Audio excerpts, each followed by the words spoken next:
So, I was at the gym yesterday, and I was playing basketball and all, and I felt really sweaty and tired. So, I decided I was gonna go lift weights, why not?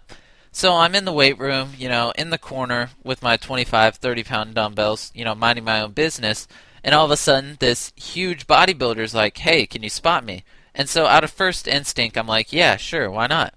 And so, he shows me to the bar and stuff, and there's three 45-pound weights on each side of the bar, and I'm like, holy crap, dude.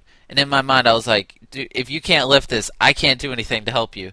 So, anyways, he gets on his back, he's going to do his first set, and he did 5 reps, lifted the bar up and down 5 times. He didn't struggle, and it was pretty easy. I didn't have to do anything, I was there for moral support. And so, as I'm about to walk off, he's like, hey, can you spot me again? And I'm like, yeah, sure, why not? So, he gets on his back, he does his second set, and on about his last rep, his arm started to shake, but he managed to get the bar back on the rack, and I was nervous as crap, not gonna lie. So I try to get out of there, but before I can get out of there, he's like, hey dude, can you spot me one last time? And I'm like, yeah, sure, why not? It's only been like 5 minutes. So he's about to put his hands on the bar, and do his third set, and all of a sudden, I don't know if he was feeling ballsy or something. He's like, dude, can you go get two 25-pound weights and put one on each side? And I was like, yeah, sure, why not? And I was like, in my mind, I was like, holy crap, dude, are you trying to get yourself killed?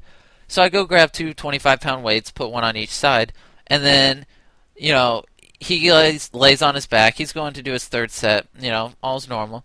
And I'm like, I can't help you if you can't lift this. I'm basically here for moral support. I'm like a cheerleader, lift that weight, or you'll suffocate.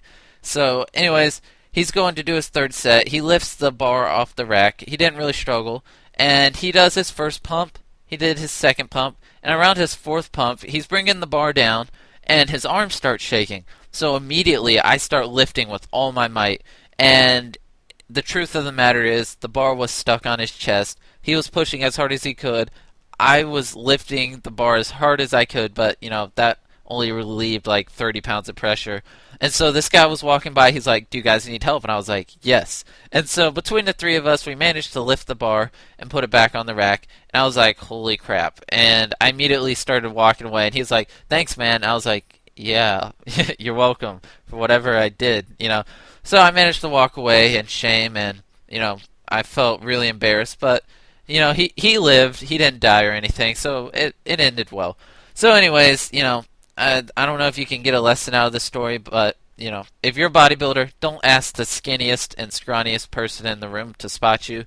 I think bodybuilders should be spotted by other bodybuilders. I don't know if that's like a known fact or something, but anyways, one last thing I want to mention is this video is going to be uploaded at 1 in the morning. Why? Because I just got partnered and I have scheduled upload